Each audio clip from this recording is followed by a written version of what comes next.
advocating for folks with disabilities in our transportation network. As I mentioned, I'm Karthik. I'm a professor at Howard. This is my day job. And I have an eye condition called macular degeneration, so I can't drive. So I'm kind of very interested in making sure that that people with disabilities can get around the district safely, reliably, and affordably, all the good stuff that we care about in the district. So yes, so I think we can, I will pass it over to Kelly. Kelly, if you wouldn't mind introducing yourself, that would be great. Sure. Kelly MAACDC resident, a wheelchair user, and also a person who doesn't drive. So very passionate about mobility options for people with disabilities. And I'll pass it to Naomi. Hi, everyone. My name is Naomi. I do disability policy work. I also use a wheelchair, so all of these issues greatly affect me. Hi, everyone. My name is Lizzie Reagan. I'm also a wheelchair user and pretty passionate about everything that has been said already, so I'll keep it short. Zach, would you mind going? Sure. Hi, everyone. This is Zach Smith, District Department of Transportation Liaison to the MAC, and I will pass it to my colleague, Catherine. Hi, everybody. Excited to be here tonight. My name is Catherine Kaufman. I am a Senior Policy Analyst at DDOT, working on the autonomous vehicle testing. And I'll pass it to Steve. Hi, everybody. Steve Osborne, analyst at the District Department of Transportation Innovation Branch. I believe I presented to this group last year on personal delivery devices, or maybe it's been longer. I don't know. Time goes by quick. So thanks for having me again. Welcome. I think we've and yeah, Bruce. I'll just. Hey, yeah. Hi, everyone. My name is Bruce Fryer.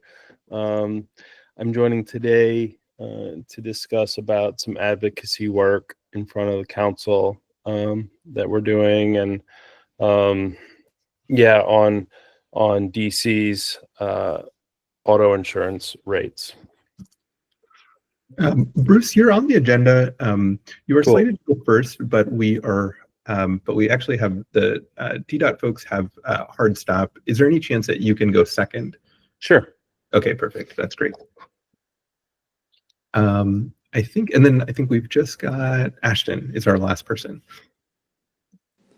Hi, all. My name is Ashton. I use she, her pronouns. I live in Southwest. I do not have a disability myself, but several of my loved ones do. So I try to consider myself as an ally and advocate in this space. And I'm always grateful for you all letting me be a fly on the wall and hang out here.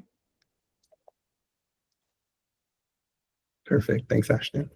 All right. So yes, I will turn it over to our DDOT friends. All right. Do you mind if I share my screen? Yeah, go ahead. All right. I've never used Google Meet before, so sorry if I'm. Yep. So right to the, I think it's to the left or to the right of the. Okay. I think I got it. Did that work? Yes. Yes, you're good. All right. So I'm here today to present on our proposed AV testing rulemaking.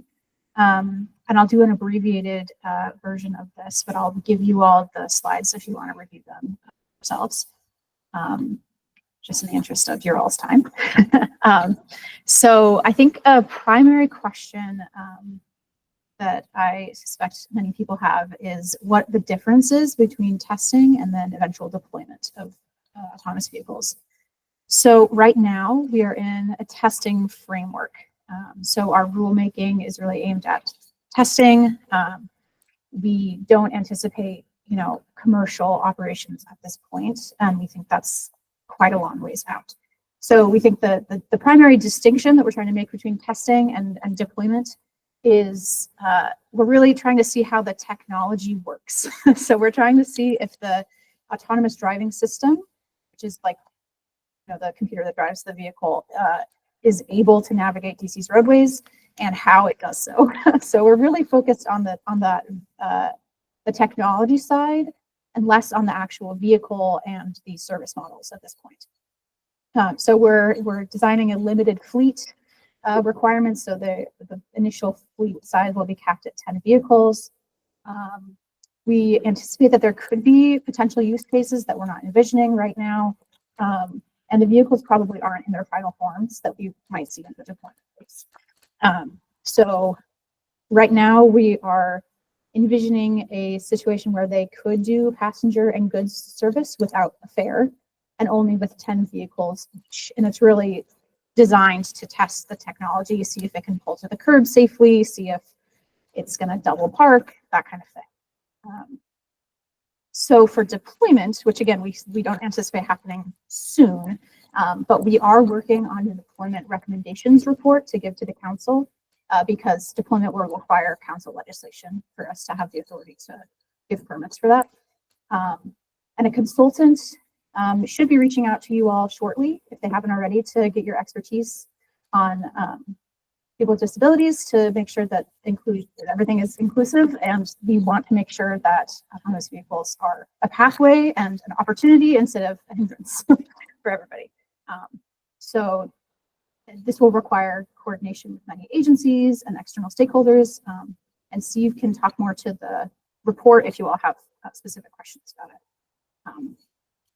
And also, importantly, during the testing phase, we are requiring that the vehicles have a driver in the vehicle. So that the autonomous driving system can be engaged, but there has to be somebody in the vehicle to monitor and step in if something goes wrong, before something goes wrong, I should say. And in the deployment phase, we anticipate seeing an ability to allow for driverless and commercial operations. So just a quick timeline on the rulemaking itself. Public comments are currently open and they're due on December 23rd. So please, if you have feedback, we welcome hearing about it. We're probably going to need to go to a third proposed in order to incorporate the public feedback, which will come with more review and another round of public comments if we do need to go to another round of substantive reviews. And then after that, we can move to final and we can publish it and make the permit available. And that will probably be mid to late next year at the earliest. And again, that's for testing. I'm going to skip ahead to something that I believe will be of interest. And again, I'll give you all this full slideshow. So as I mentioned, we are allowing passenger and goods transportation in a very limited way. And the intent here is to learn how the technology works. So in our environment. So again, it's the curb access, the double parking, etc. They must have been testing for at least 6 months before we can allow them to start doing passenger or goods transportation. And kind of the idea is if they've been on our roadways safely up to 6 months, they should be able to carry somebody safely beyond that. Our primary focus is people outside of the vehicle because we assume that the companies will be the most interested in protecting the people inside of the vehicles. So they have to request that. They can't charge fares and fees, and they can't have more than 10 vehicles for either use. Of note, they have to give us their plans for communicating with the passengers. They have to explain how they're going to transport and assist passengers with disabilities, how the test operator will not be distracted by passengers, and just kind of like that general sense. And then they also have to give a passenger survey. Obviously, the passengers won't be required to take the survey, but DDOT will be providing those questions in the terms and conditions. So if you have advice on that, that would be helpful. And then goods is a little bit less interesting, but it's what goods they're transporting. And then we also have a survey for the people receiving the goods and doing the delivery to see how it works. And I'll end the presentation there. Again, there's more to say. I'll give you all the deck, but just wanted to stop and see if you all have any questions for me or for Steve. Yeah, I think we've got a lot of good stuff. So first of all, thanks so much for the presentation. Kelly has actually done some thinking about and so I'll let her lead off. And then I think we'll probably all end up having some questions. So yeah, thanks so much for getting this started. Yeah, thanks so much for being here and bringing these slides. This is really helpful and informative. And I have a few questions about this. Is good that you're thinking about how they're transporting and assisting passengers with disabilities. My concern is that if you don't have a requirement for accommodation, that they will just not test at all with any passengers with disabilities. So the thought that I have is that you need to have some sort of requirement for testing with people with disabilities, and maybe some sort of collaboration that is going on, like with the Department of Disabilities, to help with that, or the Office of Disabilities, to assist with that. And the same with the vehicles. If they don't start from the beginning with testing accessible vehicles, they will not come later. This is from like decades of experience. You have to require them to do that in order to be inclusive. And the recommendation I would start with would be 50% at least, if not 100, because my experience is that if you don't require full accessibility, it's not going to happen. And then my last and final question is more of an external, like if I'm a disabled person on the sidewalk or crossing the street, I would like to be able to visually identify that this is an automated vehicle. Is that going to be a part of the vehicle requirement to have some sort of like a cab light at top that says AB, or something like that, so that I know, okay, I just want to be aware of that as a pedestrian for safety reasons. So those are my first thoughts, but I would love to dive in more to the deck. And I just want to really stress we're here to support and provide that connection to the disability experience. And it's really important to incorporate accessibility and people with disabilities, even from the testing stage. I'm sure other people have things to contribute as well. Thanks so much. Yeah, thank you so much, Kelly. We are going to require a signal that it could be under autonomous operations, so something like a visual cue. I'm not sure, we hadn't considered an audio cue, but that's something to also consider. And we also do plan to change the rulemaking to say that they have to have an indication of when it is actually under autonomous operation, and not just that it is an autonomous vehicle. Right, because it's going to be hard to tell because of the safety driver requirement. So there will be someone behind the wheel, rather the automated driving system is engaged or not. And then I believe, I'm not sure about this, but most of the fleets are going to be electrified. And I think there's a requirement for a certain amount of noise to be made. Now, whether that satisfies your ask or not, I'm not sure.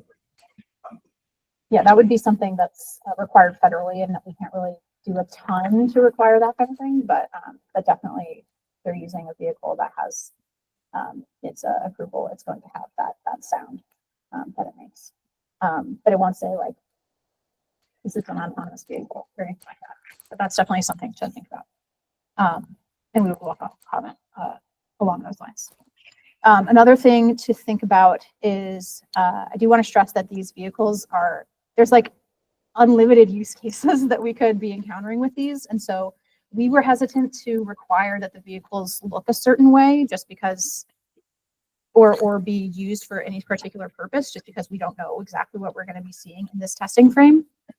Definitely something we want to be thinking about in the deployment phase for sure. But we do welcome comments as to how we can incorporate that into testing framework as well, especially if they're going to be doing passenger service. Because they could only have 10 vehicles, like a 50% cap would be 5 of those vehicles have to be wheelchair accessible. So that would be, again, we would welcome your comments.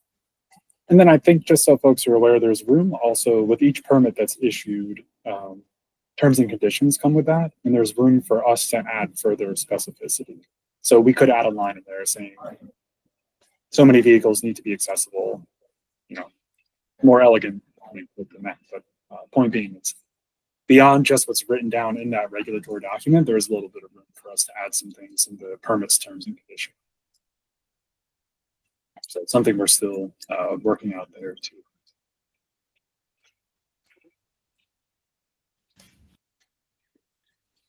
Lizzie or Naomi or Kelly, any follow-up?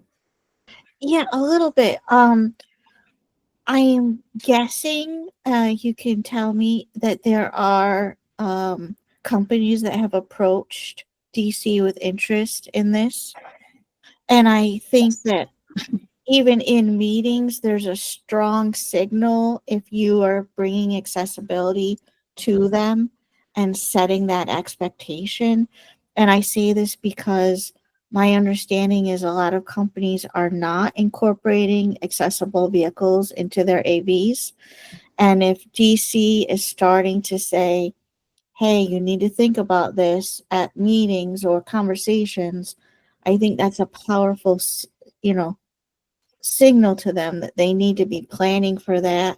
And if not this phase, in future phases. Definitely. And I do also want to just note, as you all are aware, that like DC is not the first or like the leading voice on this, but I do think we have a unique position because we aren't preempted by a state to be able to kind of be a leader in the regulatory space, but I don't think we're going to be a leader in the technology. So I am encouraged by the fact that, for example, Waymo, we've gone to meetings where Waymo presented about how they're specifically working with the National Federation for Blind and things like that. So I think there are encouraging things in the space, but we'll definitely take that into account as well.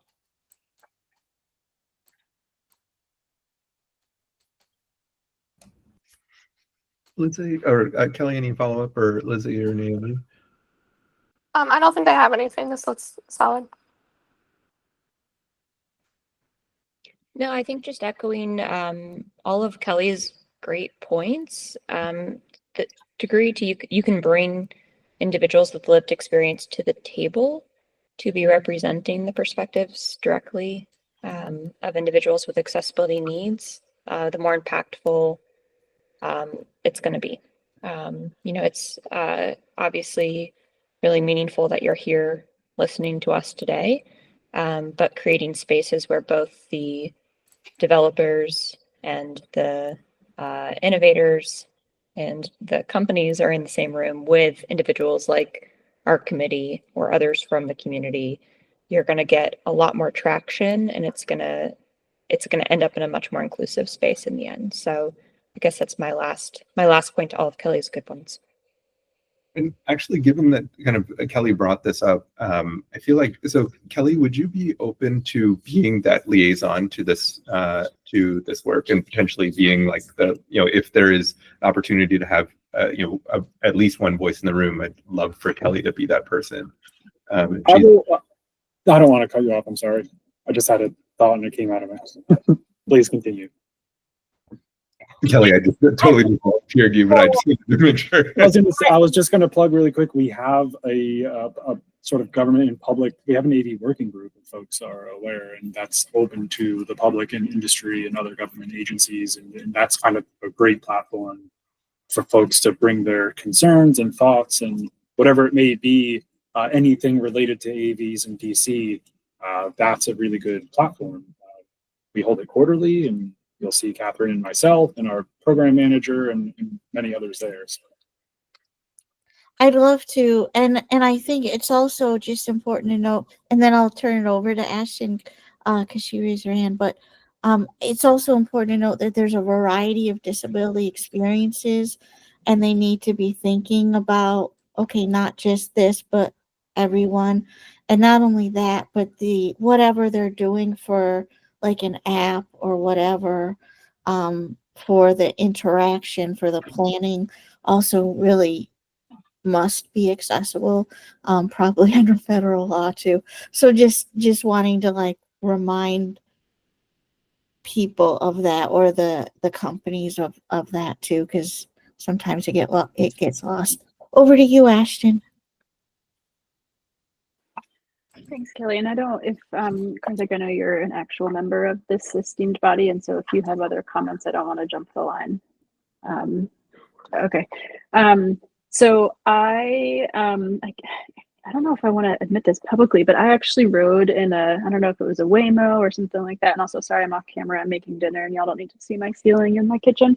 I think when I was in, was it Arizona, I rode in an autonomous vehicle, and I might have missed it in your presentation, but to what extent are you monitoring how, when the test driver is removed from the equation, how the operators kind of backup customer service entity is going to address the needs of passengers with disabilities? So for instance, when we were using the autonomous vehicle, we had put in a specific location, and it took us to a location that was maybe 2 blocks away. And it basically said like, oh, we can't bring you to that location because it looks like for some reason the road is closed, even though the roads weren't closed. And so there wasn't a manual override option to get like people to where they actually needed to go.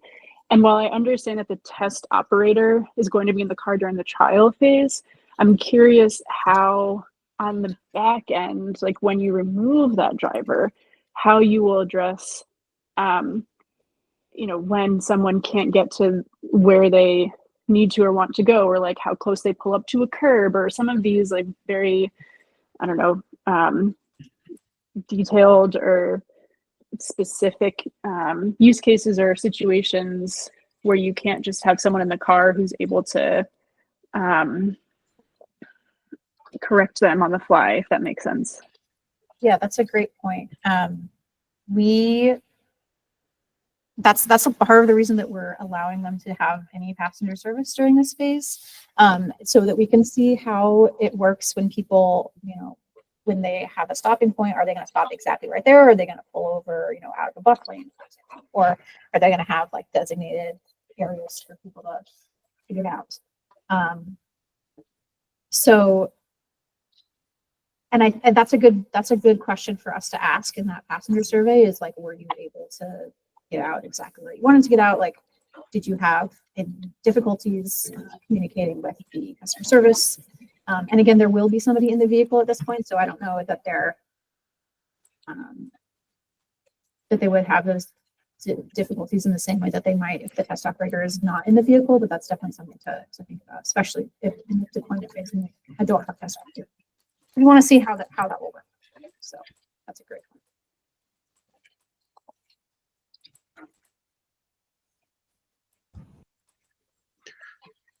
So I have a couple questions, and Lizzie, I saw your hand, so feel free to jump in. Oh yeah, sorry. I thought I had unmuted. After you go, I'll go as well. Perfect. So one, I should mention, so I'm wildly optimistic about this technology helping folks with disabilities. But I think to Kelly's point, like it needs to be baked in from the beginning. And a few things that I really want to make sure, I think we're going to end up with like some path dependence here. So like kind of getting this right initially is super important. And so just a few kind of random thoughts that I'll try to make coherent. But one, I was riding with a friend in a Tesla when they engaged FSD mode, and super disturbing. There's an aggressive mode which exceeds the speed limit, and that's something that, like, especially in a city context where pedestrians are overrepresented in our fatalities and injuries, like we cannot let speeding happen. We have super bad drivers here, and they kill a lot of people and injure a lot of people. Like we cannot, like from the outset, let it be okay that these AVs can speed or exceed the speed limit. And I think getting that data collected every time there's a speeding incident, I'm sure it will occur, but it should be collected, and this should trigger a mandatory report. Like when this thing exceeds the speed limit, there should be a report, and there should be an explanation as to why. Like that's one thing, because especially like people with disabilities, like if they're lower to the ground and slower, they're even more at risk than traditional pedestrians, and that's something that I want to like super double underscore. Agree with you fully. And for what it's worth, we've had in our internal discussions saying that if part of the permit application is we need to just get all the detail on the fleet of the vehicle and the tag numbers, et cetera. And if we see any of those on an ATE camera, we're going to have a lot of questions because they should be programmed, right? It's a 1 and it's a 0. They should be programmed to follow the law. Not really any questions asked there. Another thought I had on that is Tesla is worrisome to a lot of people in this space, mostly because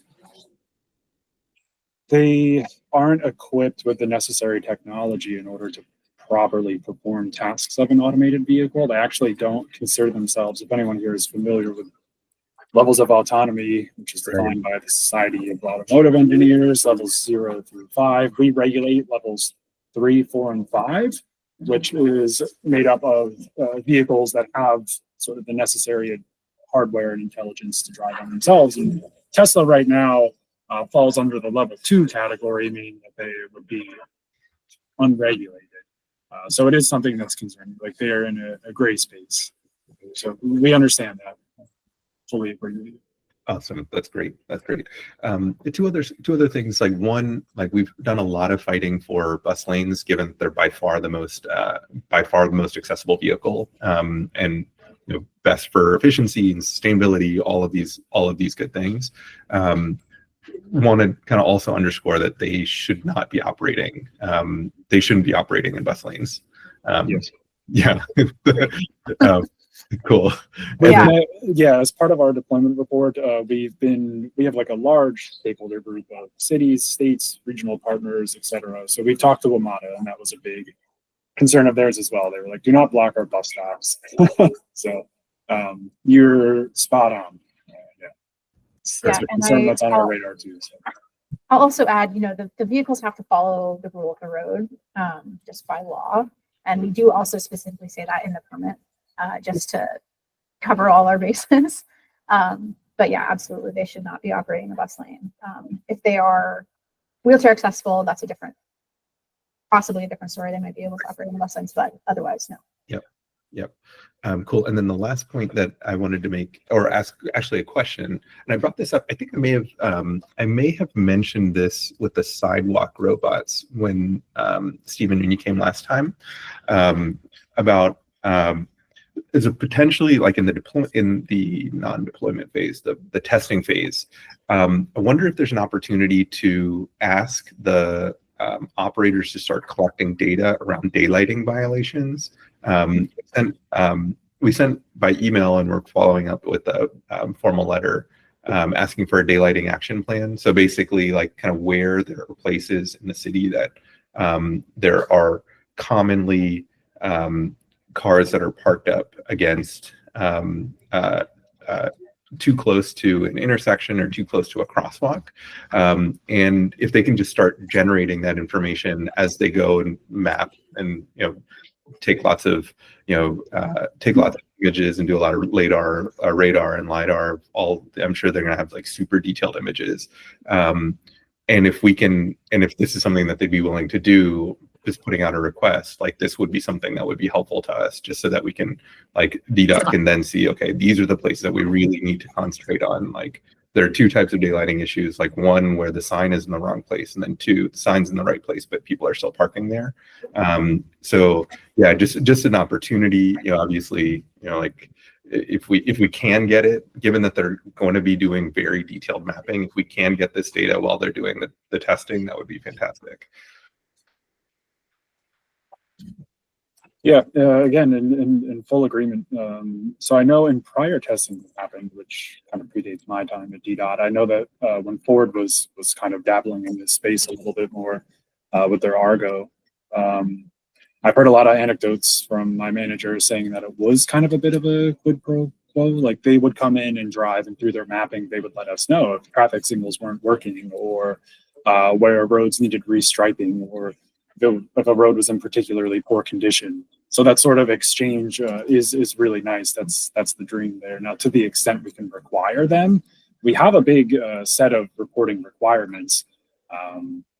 And I don't know, I'll be honest with you, I don't know our ability to make something like that, but it could be something where if we ask nicely, maybe they'll help us. I don't know. That's what I'm going for.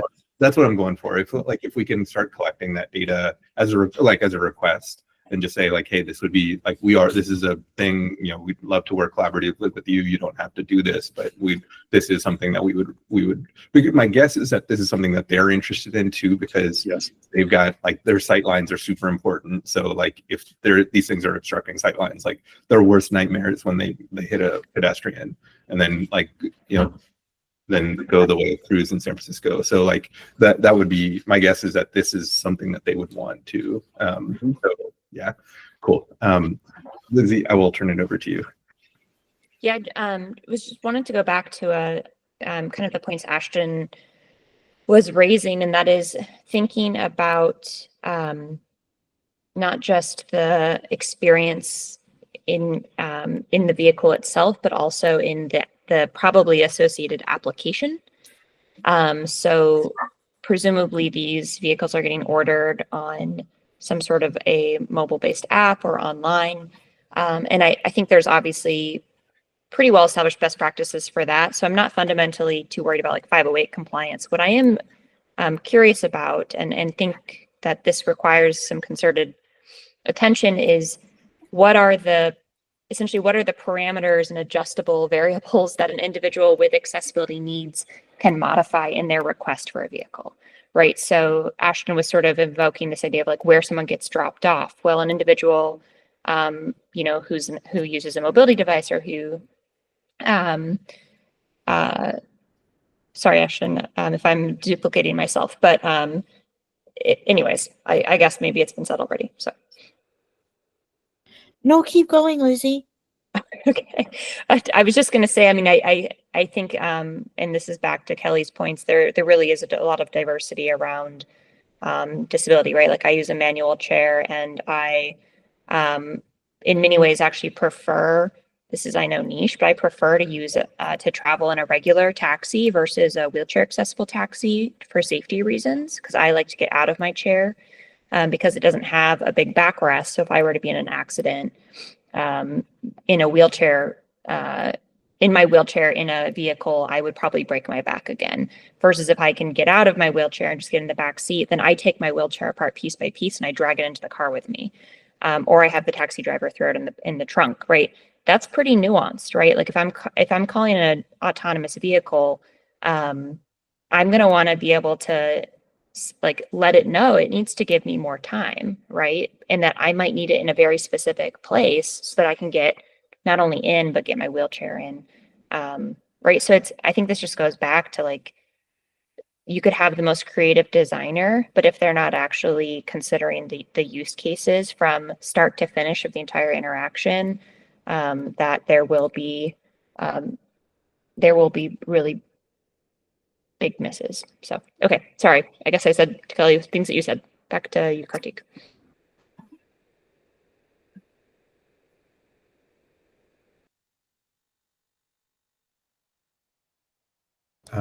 I am good. Is there any other kind of questions, comments? Anybody else? Kind of last call. Oh, this is Zach. Sorry, I just had one comment. So the reason Catherine and Steve are here, Catherine is definitely working and spearheading this rulemaking, proposed rulemaking that's up for public comment. But Steve is also working on a deployment project that will have a different number of advisory stakeholders, including members of the MAC, including the Office of Disability Rights. So Steve, I don't know if you wanted to touch on that a little bit more and how you'll be back to talk to us. Yeah, thanks. I'll be really quick about it because, well, two reasons really. It's not finished yet. It's about halfway done. Secondly, deployment it's hard to see it as anything other than being well beyond the horizon. We're just getting into testing right now, and that's been such a long effort. So just to preface it by that, I can just give a really high level overview of sort of like what the tasks are at hand here, just so you guys have a good understanding of what it is we're working about. And we are kind of thinking toward the future as we begin with the state of automated vehicles in Washington. It's definitely something that's going to be developed with the district and DDOT's sort of like core mission statement at the forefront, and that's to equitably deliver safe, sustainable, reliable, multimodal transportation for the city. This report is also a result of a council mandate, Catherine. I believe this came from, it's a part of the rulemaking. Like when the rules go live, we need to deliver this to council, I think a year from that date. Is that right? Mm-hmm. Yeah. It was a year from when they passed the law, but we didn't have any staff or data really to pull from. So Yeah, we're interpreting it as a year from the rule. yeah. So that's kind of why, I mean, that's what really prompted the study. And just really high level of what some of the tasks are involved there. And again, we're about halfway through it. We've contracted a really, really great team of folks to work with this alongside of us, and it's going to include best practice research. We're interviewing, we have interviewed a bunch of other cities and states, industry operators and industry advocates to sort of understand where the needs are, what has worked, what hasn't been working, things like that. We're going to identify and then evaluate certain policy levers. So we have a couple workshops that we've been doing internally to kind of get an idea of what sort of policies are in place already that we can leverage to sort of get the results we want out of what a framework might look like. We are reviewing testing and deployment practices of other states sort of beyond just the interviews that we're doing with them. So we're looking at the regulations that they're coming out with.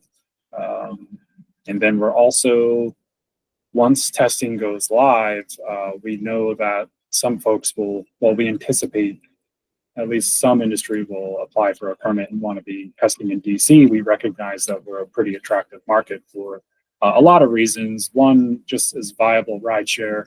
Two, it's their way to show off to the federal government that they have an automated vehicle. So we know that we're going to be attractive for several reasons. So we're anticipating testing data that we can analyze. And again, the project is not to make the regulations. It's kind of it's a study that we're submitting to council on what a legislative framework could look like. So things that are really important to us as we move into an automated future. And that's, again, very high level. It's not finished yet. To the extent it will be a public document, I'm not sure. What we want to see if we can do is sort of take pieces of it that are really interesting and see how we can sort of publish those in different ways. Because once we finish the report, we've got to give it to the mayor, who's got to look at it, I believe, and then it's got to go to council. Like, it's a long road to get this thing finished. Beyond, once the work is done, there's a process beyond that for it to actually go through, and all this takes so much time.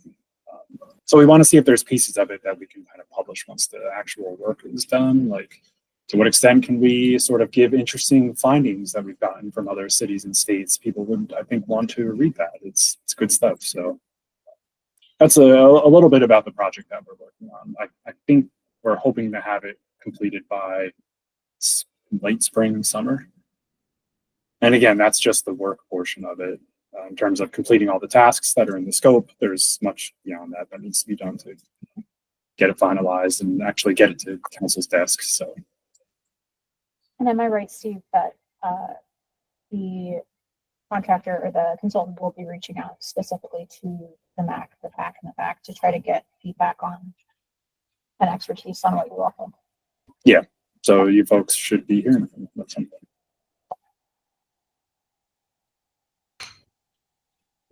Okay, great. Well, Stephen, Catherine, thanks so much for coming and engaging with us. As mentioned, I'll just speak on behalf of myself. I'm really excited about this. And just like getting crazy drivers off the road. Just like if this has had like one like small impact on that, and then also really accelerating like accessibility or accessible transit around the district. I'm really excited about that. And yeah, we're thrilled to kind of be a part of stuff for sure, Kelly, and I think all of us probably love to contribute in some way. We share your excitement. Thanks for having us. So it's really great to hear from everybody. And again, there are channels that are open, so use them. Like we like hearing from everybody. So these are important perspectives that we need. So again, I have my emails in the chat. So if you want to take part in the AV work group. Hopefully it works for your schedule. If not, we can always send updates or whatever it may be as they happen. It happens quarterly. And again, to reiterate, it's a space for like updates for where DC government stands on automated vehicle testing. And again, years from now, we'll be talking about deployment, but testing now, and it's a space for people to air out concerns and have your voice heard. So. Yeah, I'll echo what Steve said. Thank you so much for the invitation. Cool. Thanks, y'all. Great. Thank you. All right. Take care. Perfect. So next, we've got Bruce to talk to us about a letter that they put together that focuses on insurance minimums, why this is a problem, and potentially queuing this up for us to sign on to their letter. So Bruce, I will turn it over to you. Hey, thanks so much. Hey everyone. So my excuse for not being on video is that my house is a complete wreck for my two kids, and I'm sequestered up in our bedroom. So I'm like literally sitting in bed right now, which feels just entirely unprofessional. So I'll keep it. I'll keep the camera off for now. But thank you so much for having me on. Yeah, so I've been working with the Trial Lawyers Association, Washington, D.C., on advocacy around raising the mandatory auto insurance minimums in the district. I can, if you want, I can just give a brief overview, and I'm happy to share like a presentation on it as well. But essentially, the bottom line is our minimum is $25,000 a person in the event of a crash, and that was set back in 1986, and it hasn't changed since. And so, despite the cost of everything else going up, our insurance coverage has not. And what that has led to is, for many people, sort of this double tragedy where they are impacted by a crash, they are victims of a crash, and then they end up having crushing medical debt because the liable party's insurance wasn't enough to cover medical bills. I mean, $25,000 is gone in like 20 minutes in the ER. And so what that means in very real terms is that the victims of car crashes in Washington, D.C. alone are left paying $191 million every single year out of their own pockets, because insurance only covers just over half of the total cost of car crashes in DC. So the rest, the lion's share, is left to be paid by the victims themselves or taxpayers, even charities in DC. And so this has been an issue that the trial lawyers have been trying to get counsel to set a hearing on for years now. And it hasn't really been successful. And so we sort of, we've gone back and realized, this is an issue that really impacts every single person in DC. So we've started reaching out to other people to figure out, who else is behind this. Can we put some pressure on counsel to finally just set a darn hearing, and so I'm happy to say that they actually have done that. It will be on December 18th. And yeah, and so we'll have folks from TLA testifying. I will drop a link to the letter in the group chat here so folks can have a look.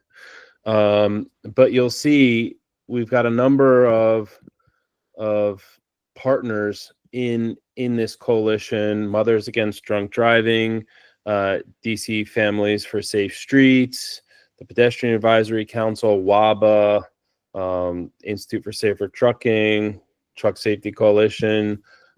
So it is a growing coalition of people and organizations, and so we would be very pleased if you all would like to at least join in on this this coalition letter.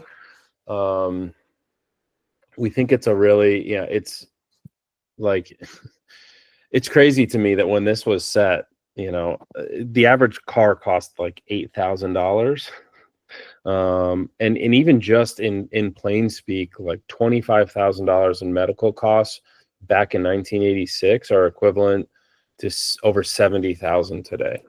And so, yeah, it's just, and it's one of those things. This is the last thing I'll say on it. Especially in light of the abject failure of Vision Zero, this feels like the absolute lowest hanging fruit that council can do to at least help some victims of car crashes in DC. And so we are going to keep pressure up on them. And yeah, would love and appreciate any support from anyone here that would like to provide it. I'll stop there. Kelly, I see you've got your hand raised. Yeah, I just had a quick question about if there's any data on comparative cities that might kind of shame them a little bit about what DC is failing to do, that sometimes might work when you're pitching your case. If, Philadelphia is doing much better on this. Yeah. So one of the things, we are in like the low end. And one of the things though, and I should have mentioned it up front too. Our sense is, and what we always get pushback on is, well, we don't want to do this. We being council doesn't want to do this because we don't want to raise premiums for our constituents.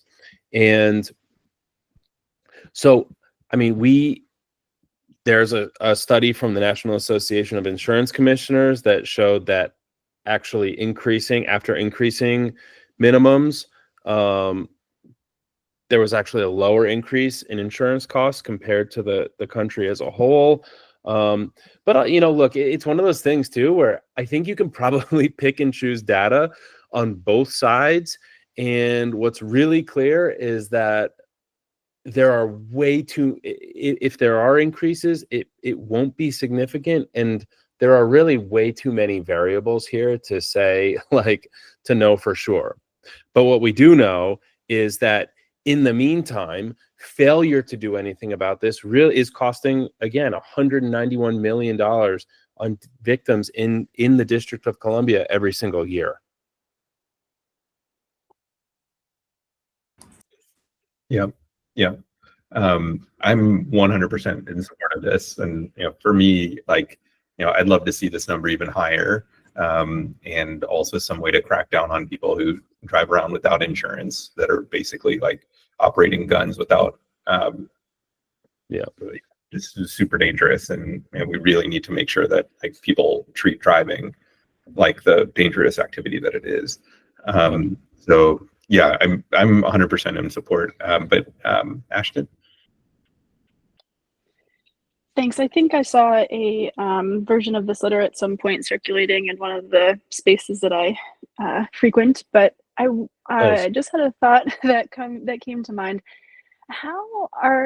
Is there data that looks at the breakdown between Maryland, Virginia, and DC drivers? The only reason why I say that is because we know that reciprocity is an issue when it comes to collecting and being able to kind of collecting fines on parking or driving violations and that sort of thing. And so I'm wondering if that's a dimension that you all are thinking about, or how you're going to rebut any arguments by counsel, or I don't know, just what is your approach to that part of the dynamic?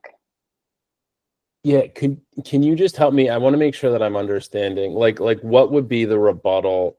Like what's the argument that you would imagine counsel making? Just so I can make sure I understand your question, if you don't mind. So like, well, we shouldn't do this because either there are a lot of other, like we wouldn't be able to enforce it because so many of the crashes that happen are caused by drivers out, that have out of district, license plates and registrations. And so therefore we would be, penalizing our drivers unfairly when we cannot penalize, drivers that are also driving without. I mean, I don't know what the Maryland and Virginia insurance minimums are, and so maybe it's not an issue with those drivers, but I'm just wondering how you're going to speak to the fact that we live in a very unique position or place that has cross jurisdiction drivers.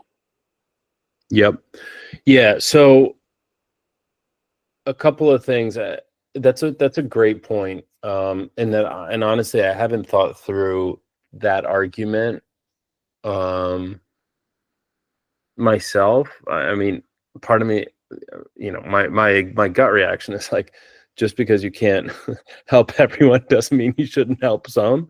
But also, like, to your point, one, I think that argument also hinges on DC residents actually being penalized in some way, and I would imagine that would be in the form of insurance premiums rising, which again, studies show isn't necessarily the case. But two, both Maryland and Virginia have higher mandatory minimums than DC. Not by a ton.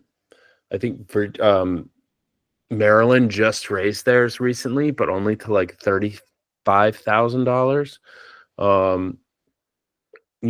We think it should be at least a doubling.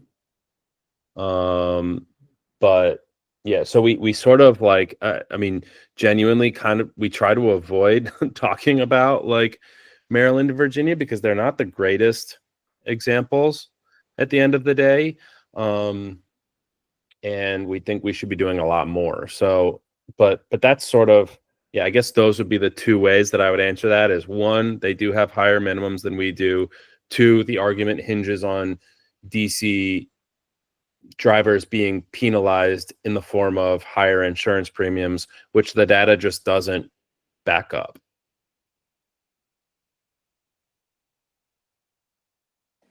Cool, thanks. And just to clarify, I 100% think that the driver minimums should be way higher.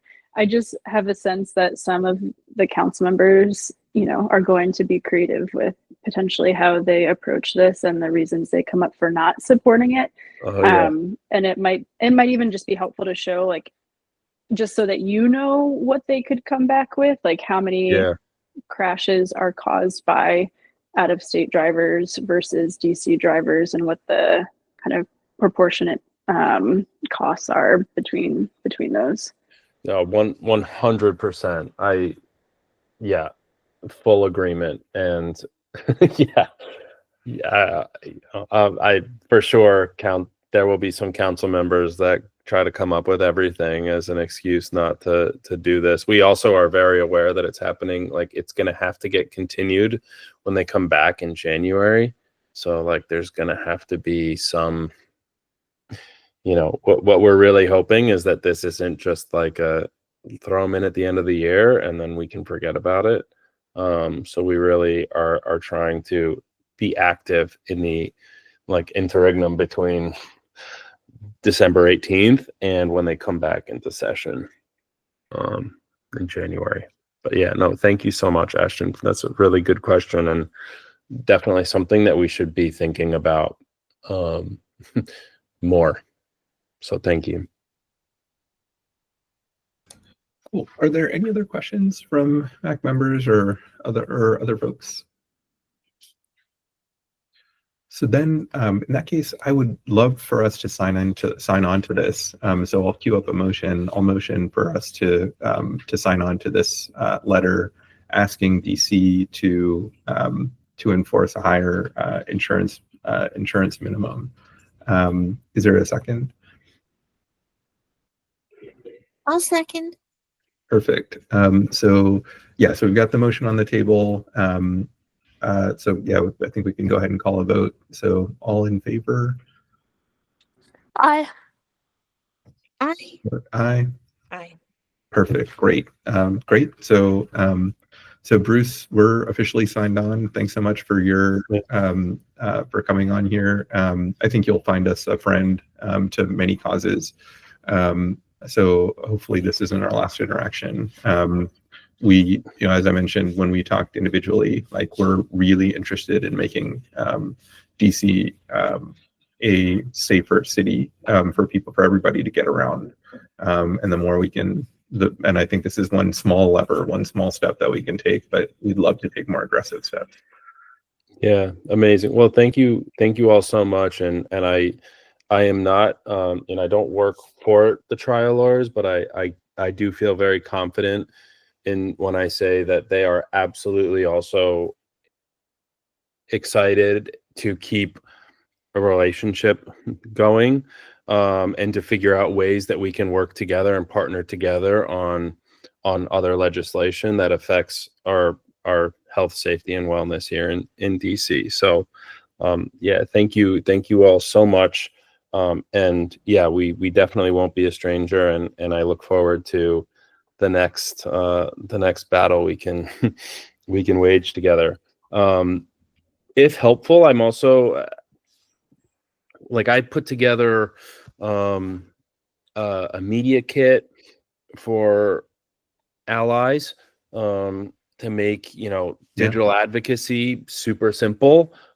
If helpful, I'm happy to share that. I do think that we're gonna this time between the 18th and the new year is going to be really critical to sort of keep pressure on in any way that we can.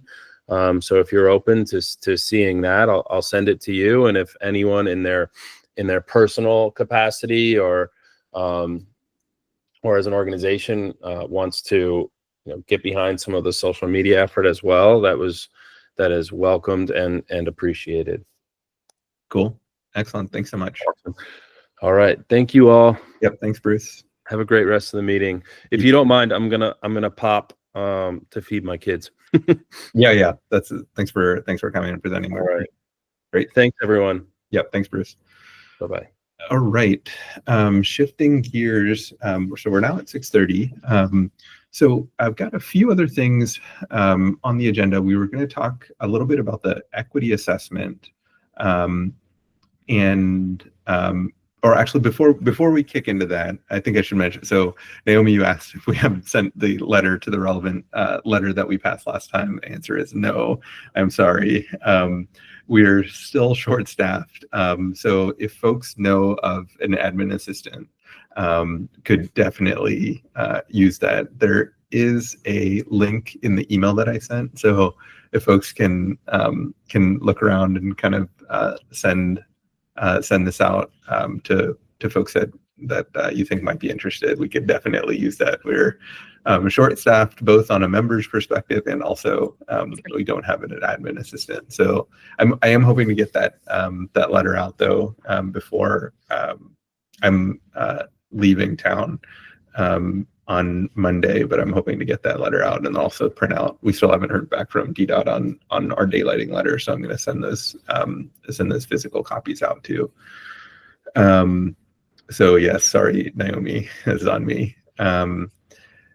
Quick question, Karthik, while we're talking about letters. Yeah. Should I revise the draft AV letter and then maybe we could come to a agreement over email, and then we'll send that to the public input email that they provided? That would be perfect. Okay. That would be perfect. Yeah. I'll take what I tried to listen really well. I'll take all that and try to adjust it. But Yep. I would appreciate when I send it out, if anyone has any other points to make, don't be shy. Yep.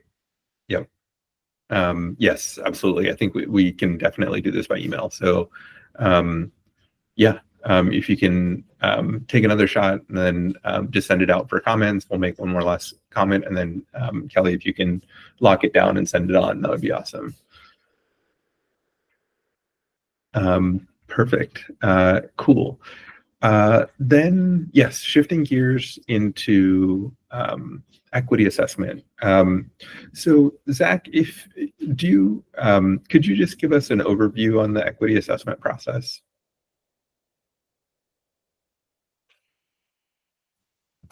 Can I share my presentation? Is that okay? Yeah, that's perfect.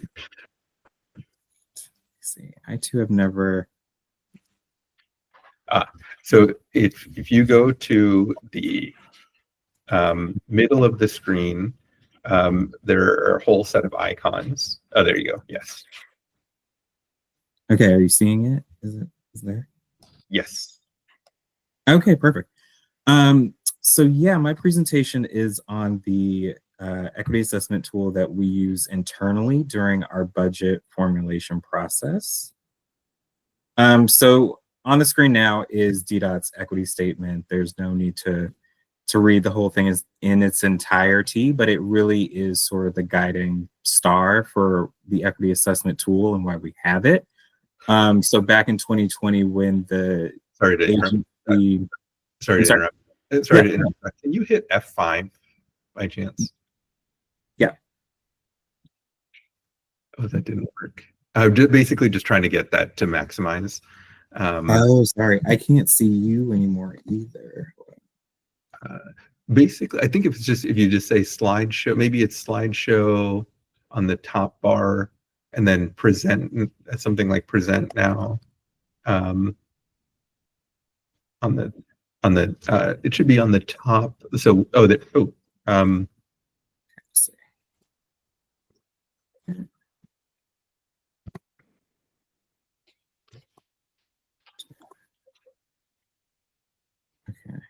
And then, yeah, so now if you go to slideshow at the top, right, like, so in file, home, insert, draw, transitions, animations at the top, right next to record on the tabs in the gray header, Zach.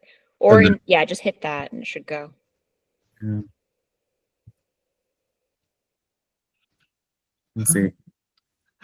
So and there's a header row where it's file, home. Right now it's home, but if you go to should be a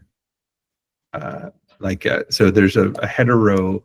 Oh, you're close. No, it's definitely full screen on my screen. Oh, I got you. I understand. I understand. No worries. No Zach's worries. like, I have shared a PowerPoint before my friends. Okay. No worries. No worries. No, don't worry. I can. Oh, there we go. Perfect. Okay. Okay. We'll just, Okay.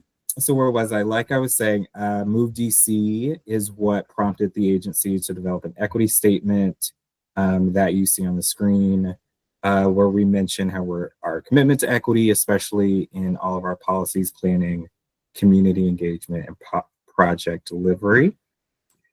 We also defined what we mean by transportation equity, so making sure that decisions are made in collaboration and in participation with the community that DDOT serves to establish a safe, accessible, affordable, reliable, and sustainable system. And it was really helpful that Steve sort of reiterated that during his remarks. We make sure that everyone understands and can apply our equity statement to our work. That is what we strive for. And then we want to make sure that focused attention is given to historically under-resourced groups. So there's a list of folks on the screen. This is not an exhaustive list, but when we mention the equity assessment tool, we want to make sure that people are thinking about how it could affect these different populations and what the specific impacts of their project could possibly be. Sorry to interrupt. If this ever gets revised, Zach, can we add, or can I just make a comment? Can we add just people who don't drive or can't or are unable to drive? Yeah. Cool. We can definitely add it to the questions in the tool. I think the equity statement, that might take a little bit of time. And the reason I say that is we are working with the Office of Racial Equity on developing an equity action plan in terms of how we look at different populations and possibly revising our equity statement. So I think through that process, that's how we can definitely add other populations. Cool, thanks. And on the screen now is just sort of an overview of our previous equity assessment tool and our current equity assessment tool. Apologies, I know you all aren't familiar with what we were doing before, but the equity assessment tool, again, is an internal questionnaire where we ask specific questions about the impact of a project manager's project and who will be most impacted by their work. This has been a long process. We've had it for about 3 or so years now, where we started out with a simple Google form where we ask basic questions about where projects are located and really focus on geographic equity, to where we are now, where we're trying to really get a sense of like how different populations are impacted by the project, who are we engaging, and when we actually engage people with their project. And so what we have are a series of steps to complete an equity assessment. And these are the same steps that we use to complete the equity assessment tool. So 1, describing the intended outcomes.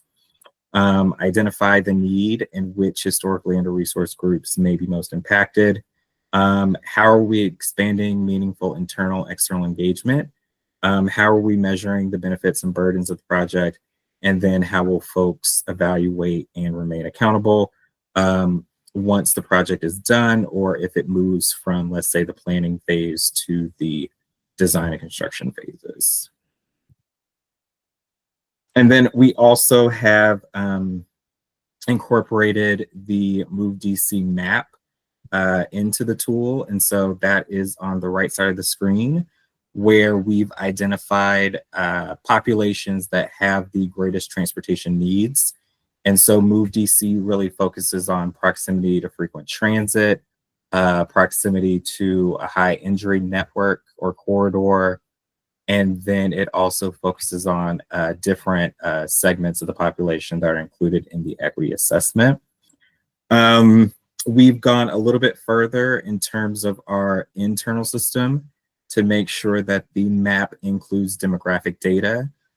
So we know within a half mile of a project, if it is a project that can be mapped, what the percentage of older adults are near that project, gender, race, people with disabilities, English-speaking populations. We get that data from the census, and we've also included that in our map so that when project managers go to the community, that they're better able to identify who may be most impacted and have a good understanding of who is near their project.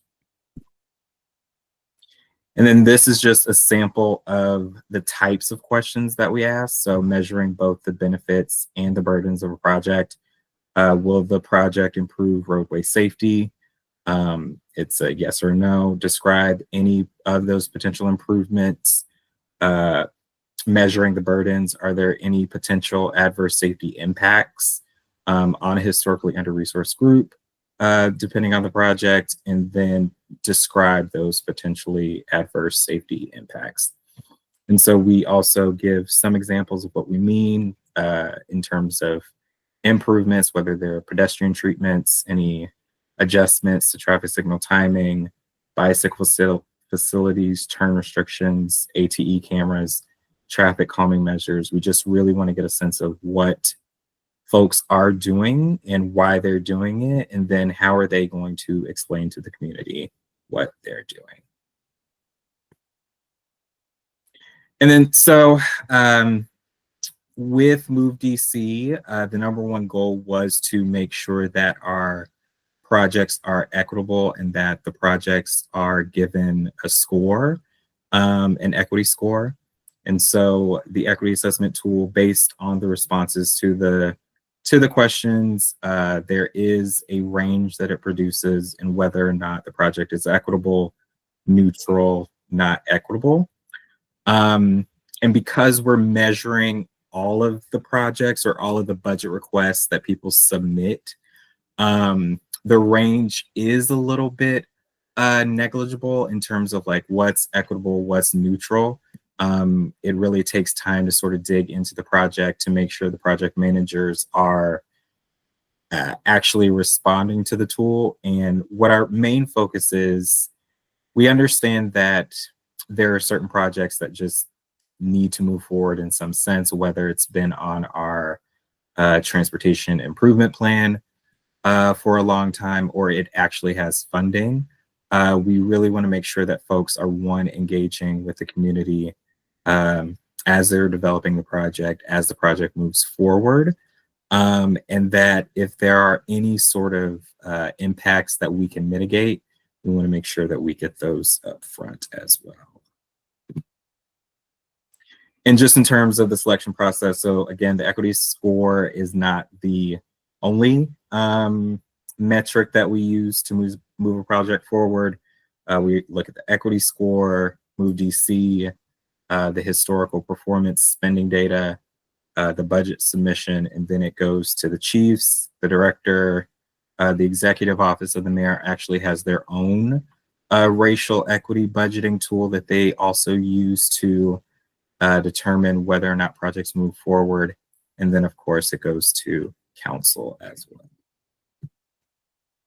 All right, and I'm gonna exit and stop sharing because I can't see anymore. Yeah, so I'll take any questions. Cool. So I'll let folks go first, and then I'll kick it off, or I'll follow with. Really, really impressive tool, and I love the fact that you've integrated data into it. Just the visuals and the how comprehensive it is really impressive. So yeah, I mean, I'm seeing lots of clappy hands flowing around my screen, so I guess I would just echo those. And yeah, so I think that's my high level comment.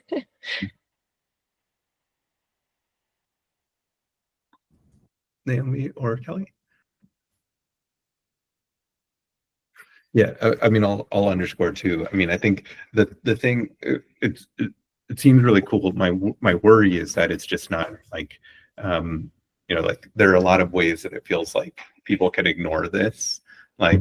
And we can present something and say, hey, you should do this, or we need to go through this process, and then there's like short circuiting that can happen. So that's always my general worry, like especially projects that it seems like there's every project is like idiosyncratic in some way. So but yeah, to the extent that like I would love to be a voice. Like saying like, hey, like we need to respect this. I think this is a great process. Like we need to respect this process, and also like I think a couple of questions that I had that are I don't want to. So I'll ask a couple of questions, but generally I think it's like it seems like a great process.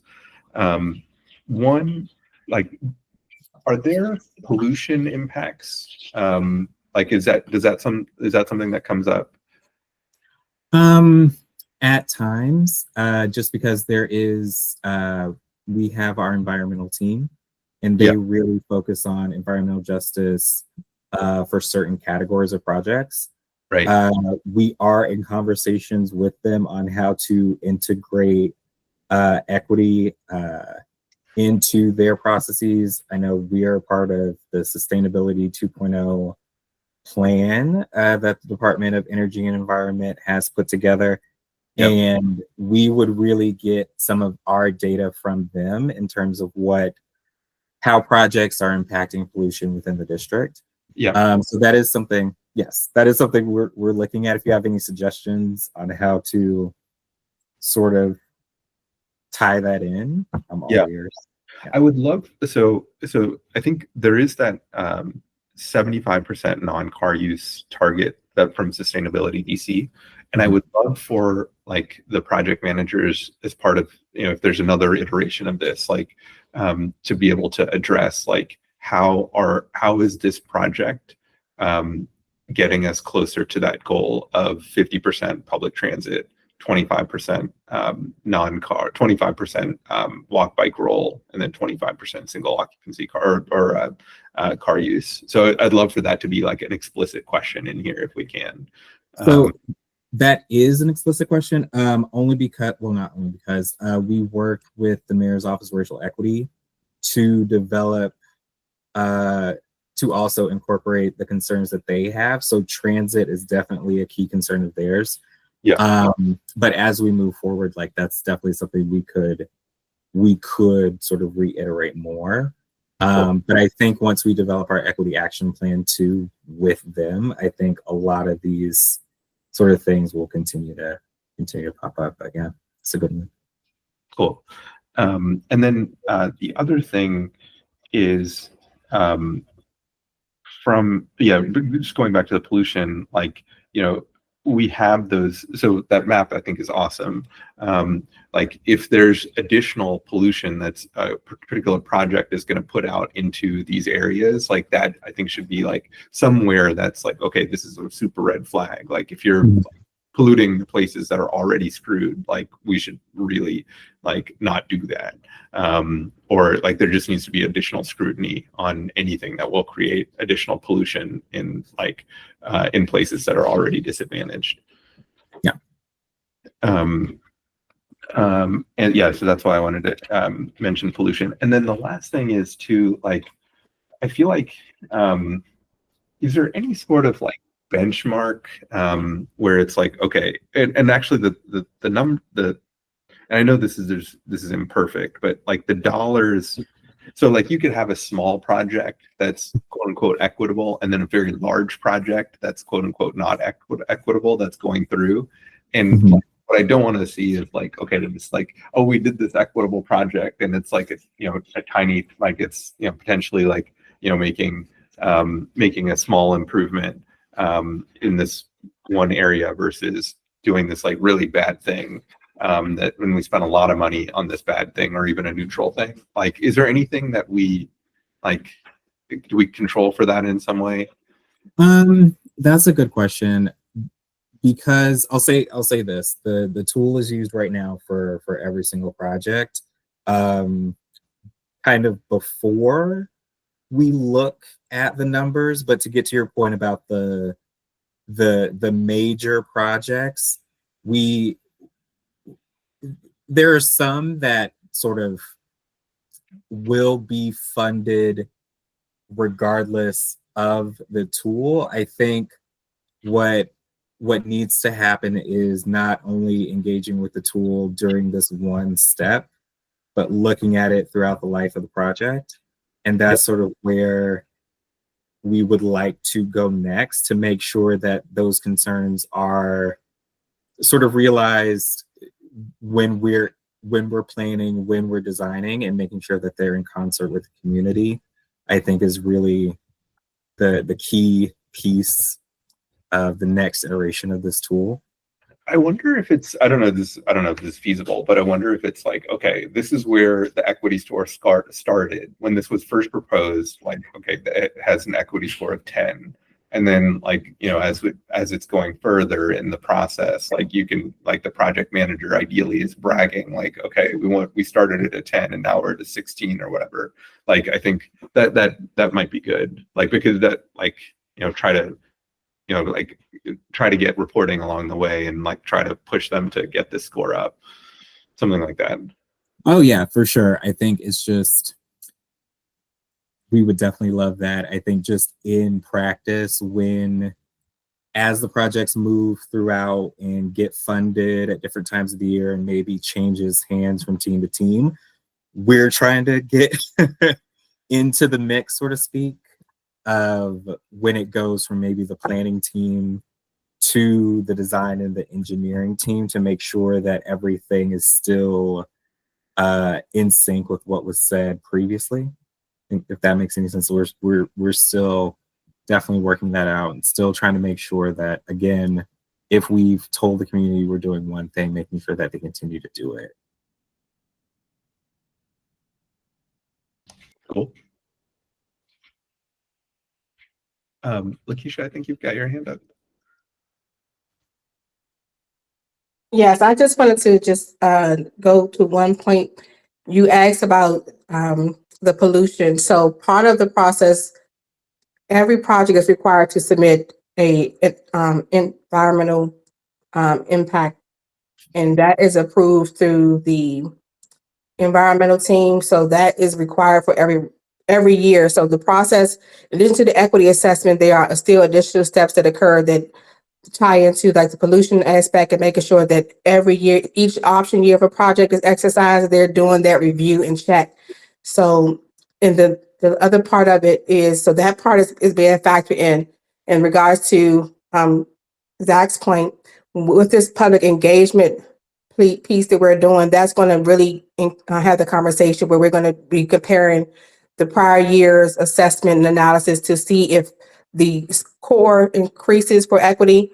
And so we're looking for other ways to keep making sure that that becomes a critical piece of it. But that's to this point where we're also doing, just wanted to tie those two, make those 2 points, that the pollution is being addressed, and then this new plan with the public engagement piece.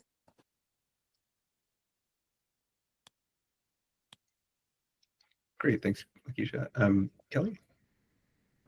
Yeah, I just had a thought as you were talking, Zach, about is there a part about, or could there be about consultants?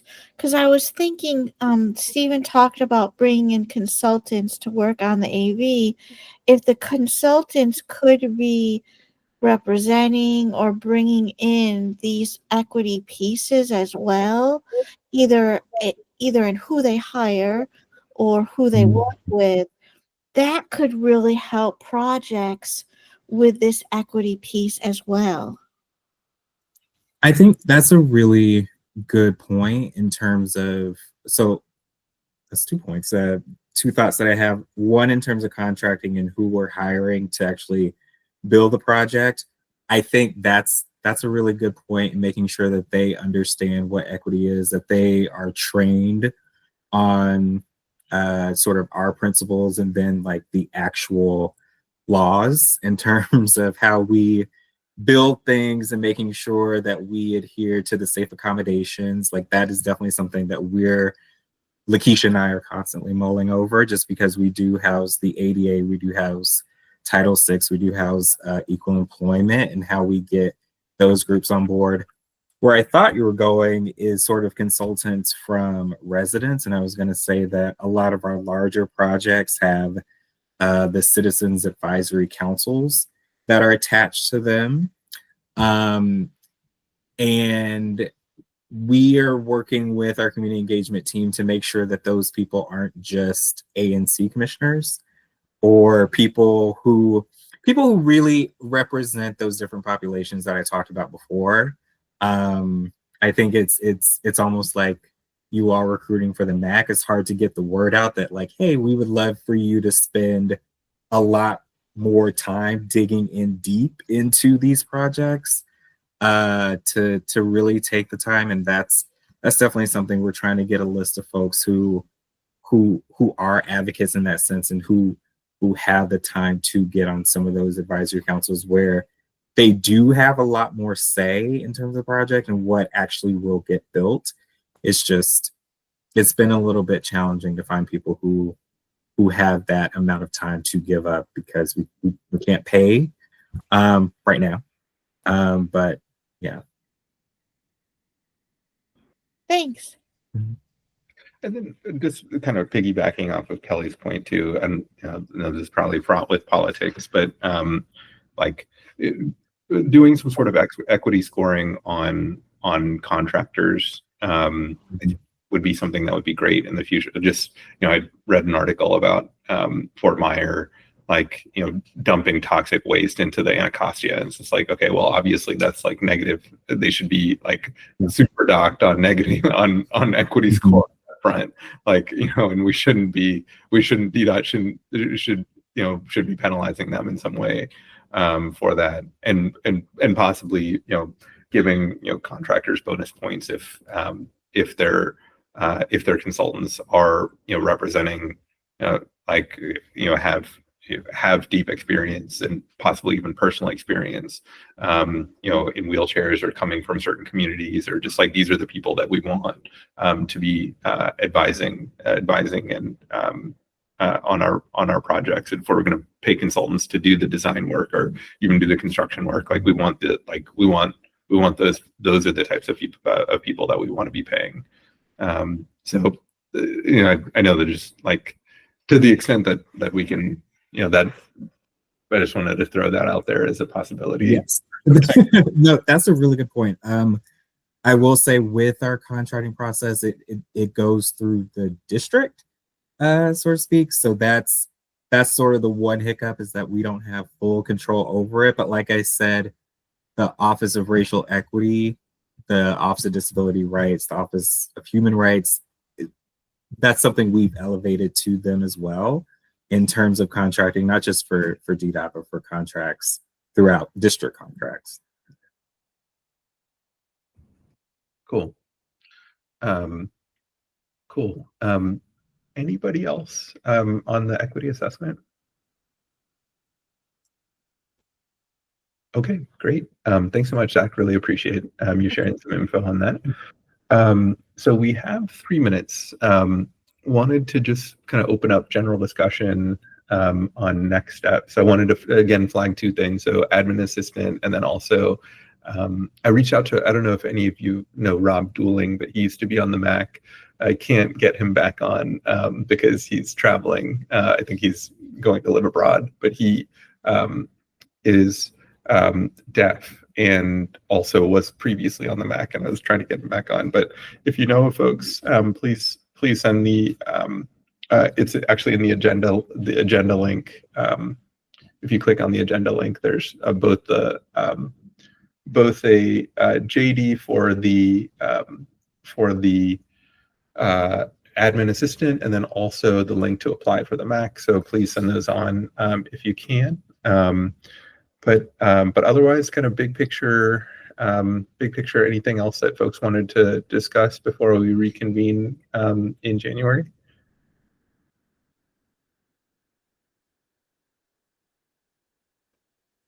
Karthik, have we sent the solicitation for additional council members to Gallaudet? No, we haven't. Does anybody have a contact at Gallaudet?